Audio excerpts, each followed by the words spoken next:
Hi there. So today we are going to be talking a little bit about parenting and parenting during COVID. And hopefully, obviously, this is like a topic that probably needs um, several series.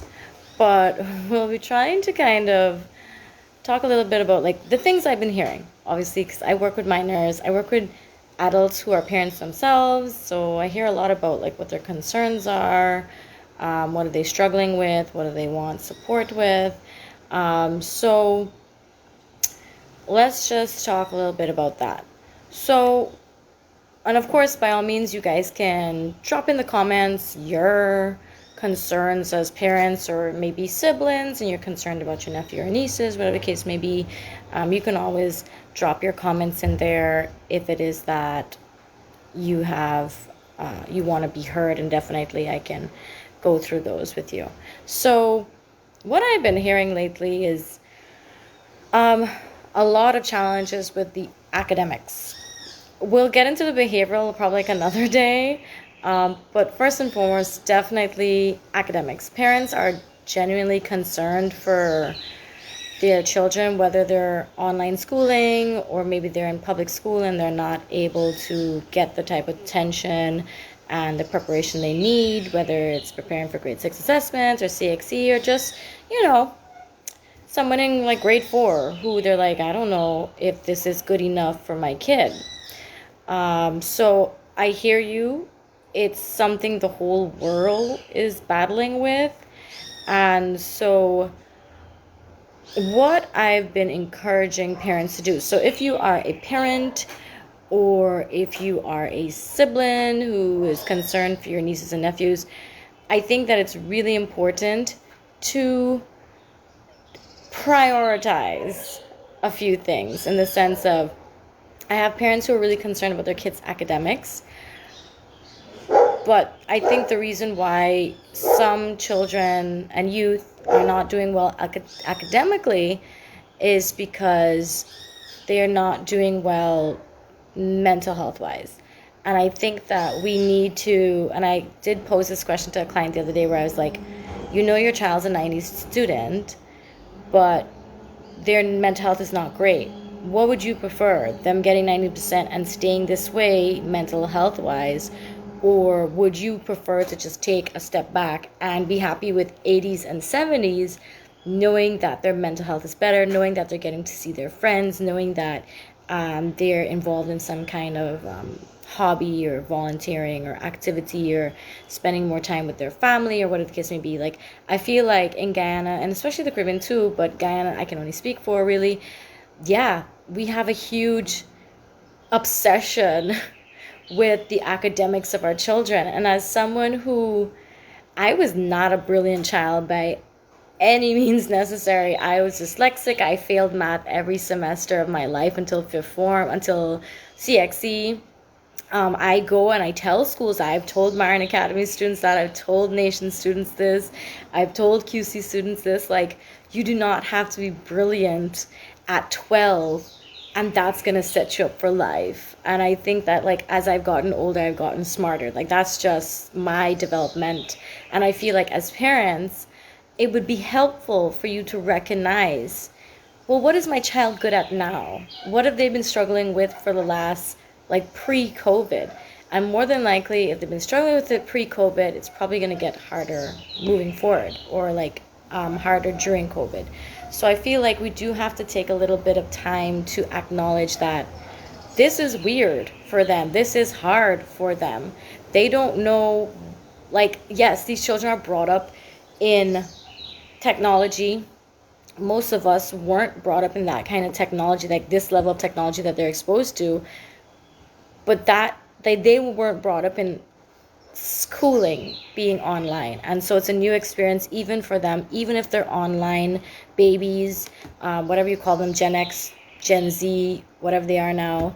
Um, so that's something that we have to accept. Your children as much as they may be tech savvy, they may not be enjoying this.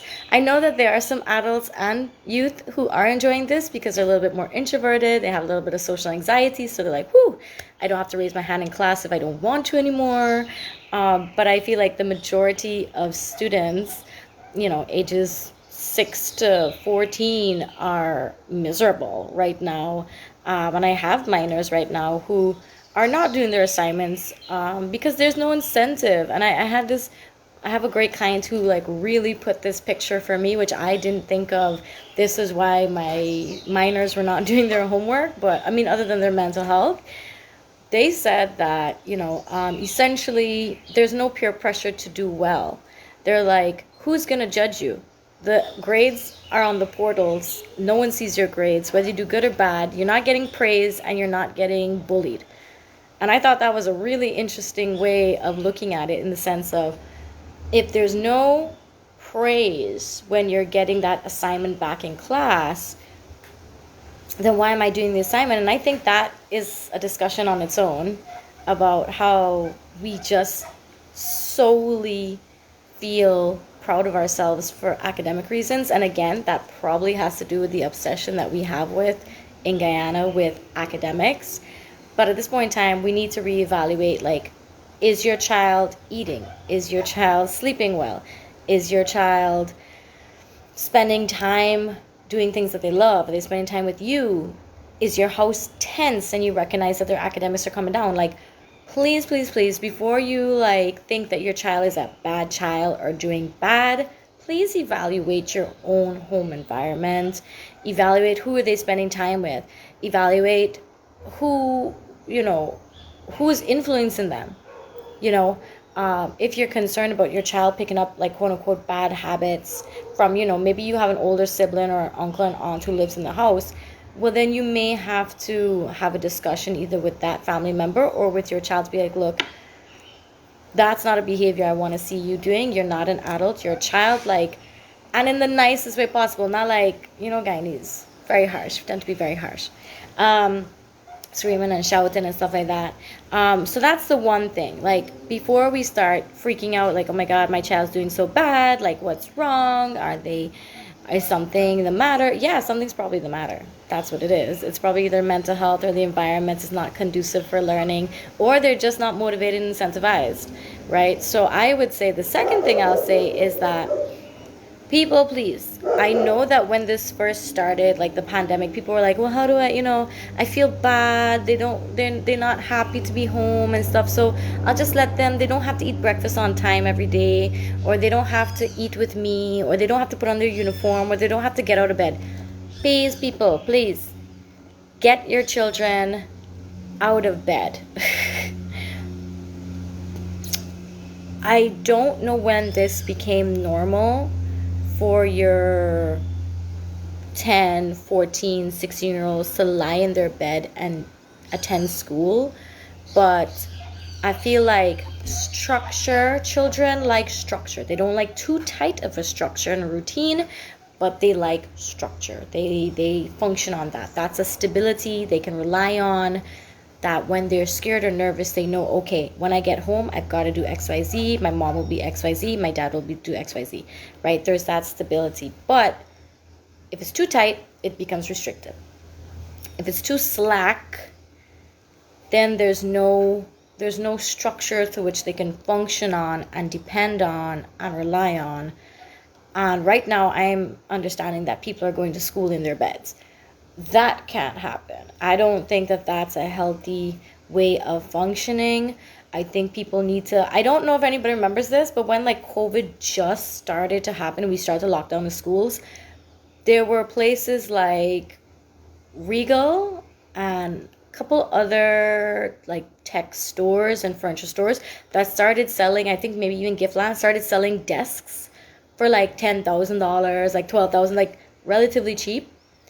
And I think that was because they realized, oh, these kids are going to need to be homeschooled. Oh, they need a home space, right? So whether it's a dining room table, you don't have to go and buy no fancy table for them. If it's a dining room table, but if it's like you have 3, 4 kids, then yeah, you probably may need to split them up into their own rooms or spaces or something, or put on like little cheap earphones or something on them so that they're not bombarded with each other's classes going on simultaneously. But what I'm trying to say is structure is really important. They really should be getting up around the same time. They really should be following the same routine. If they ate with somebody, let them eat with that person. If they were eating alone, maybe encourage them to not eat alone. If they were, interested in doing morning yoga before their classes, well, then maybe we should return back to those kinds of things. Take the lunch at the same time or around the same time.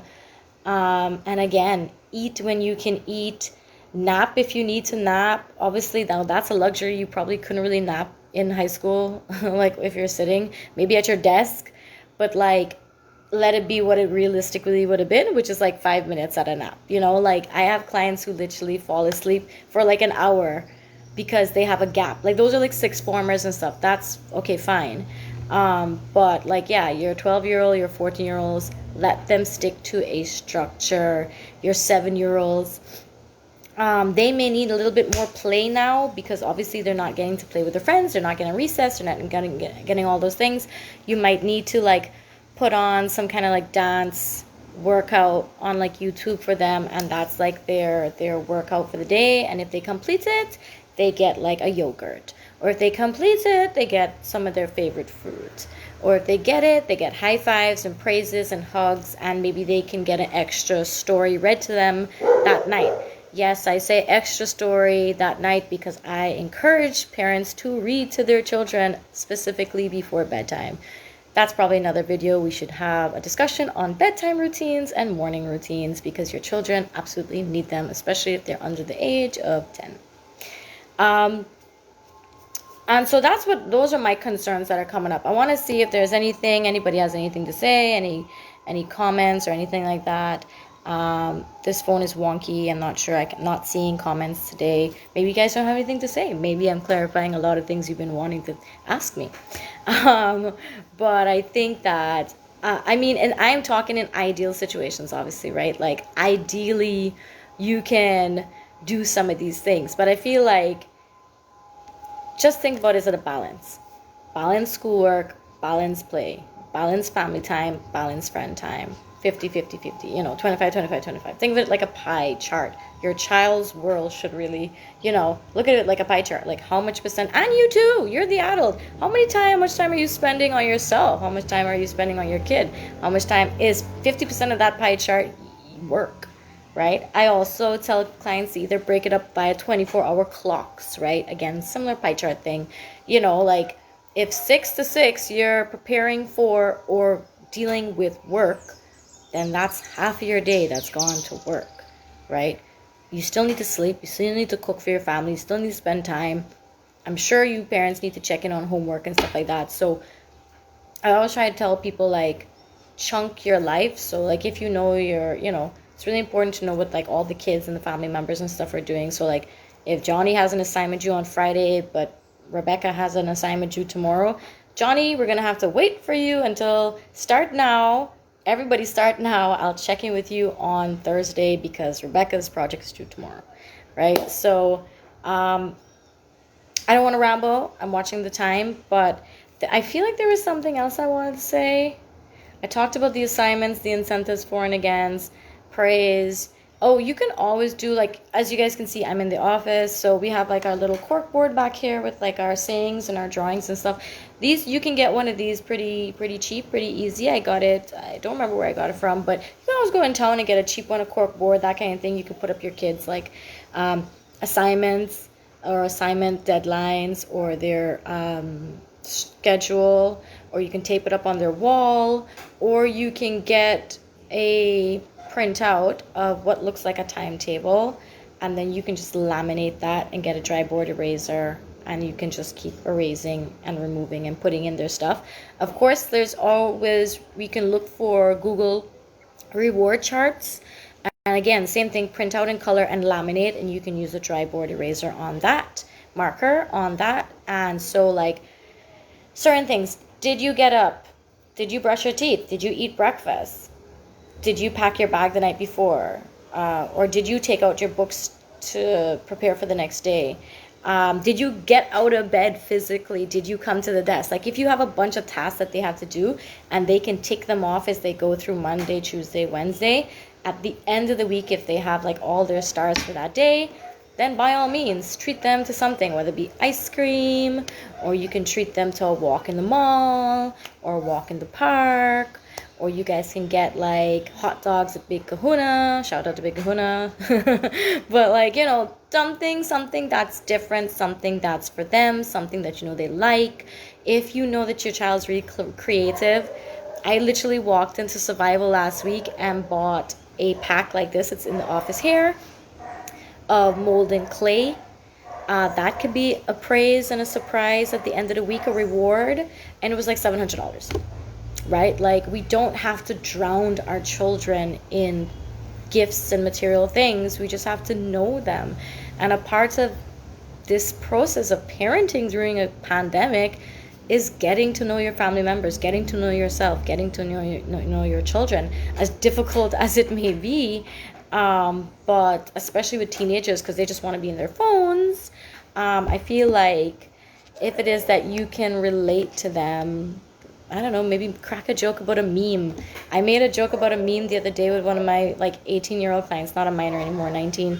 And they're like, haha, Riza, I love that you're always on top of memes. And I'm like, you know, I'm not that old.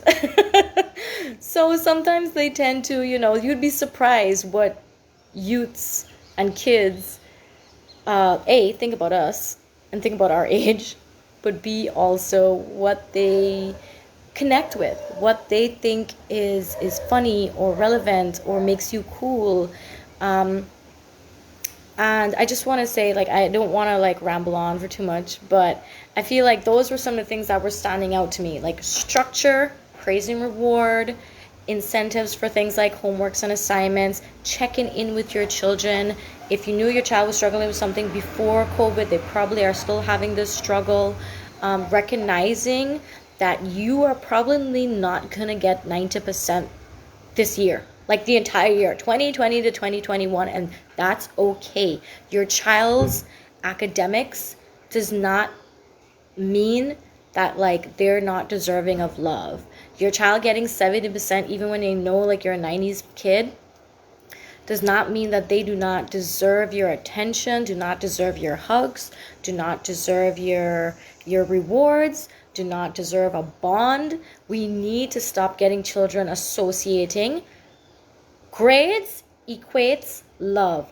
Grades equates praise. Grades, good grades, equates my worthiness. We have full-blown adults that I see that still equate their productivity to their identity, and by extension their likelihood to be loved, to be deserving, to do well and succeed. Like, it's like, can we just find a balance? I'm not saying to be lackadaisical or, you know, not empowered, but like understand that if you're still a good person and you don't have a master's, you're still a good person. That even if you didn't go to med school or law school like your parents wanted you to, you're still deserving of love, and you're still deserving of friendship and social gatherings and social networks, you know. And so for me, that's just, I always try to get that point home. And the last thing I'm going to say, please, please, please, please, please, hug your children, love your children, ask your children for hugs too. Sometimes you're adults, you just want to be cuddled and hugged too, because maybe your inner child is feeling really suffocated and overwhelmed by work. That's okay too. Ask your children for hugs. Hug them. Lay with them in bed. Read to them. Tell them stories about, you know, when they were a baby. What were they like, you know?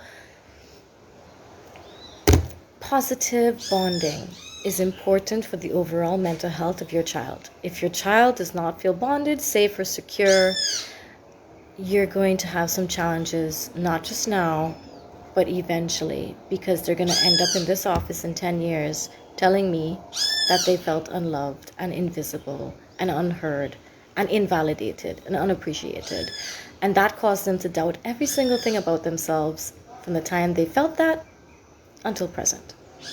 So take it from me, a therapist who's seen several stages of developments in clients, and I can already tell you that if you do not start to acknowledge, validate, praise, love your children, there's going to be problems down the road. And what may happen as well is they will disconnect from you, because if you are seen as a relationship that's contentious or toxic, well, they might just end up putting boundaries with you.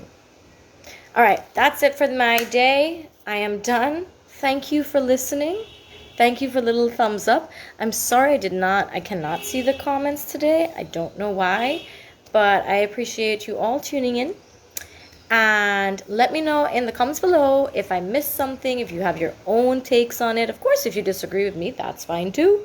If you have any advice for other parents who might read the comments after this, and if there are any other versions of maybe like a part 2 that you want us to do.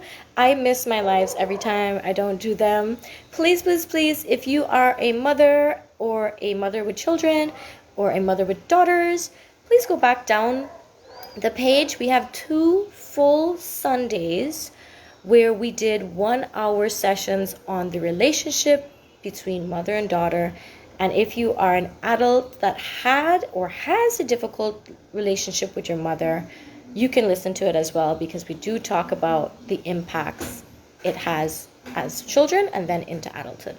So thank you for joining in. Thank you for always being here. Thank you for always supporting me.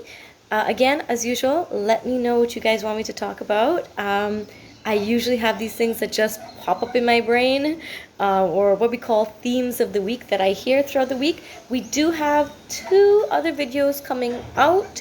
One on siblings and favoritism, a variation of parenting, and 2, we have another 2 themes that we're going to talk about in a video. Okay, so have a good Monday. Tomorrow is Mashramani. Happy Mashramani. Happy Republic Guyana.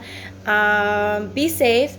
Do not go in Palansi body all over the place. We have no parade. Please stay in your family bubble. Please continue to be safe. Wear your mask. Wash your hands. And have a safe and wonderful holiday. Mwah.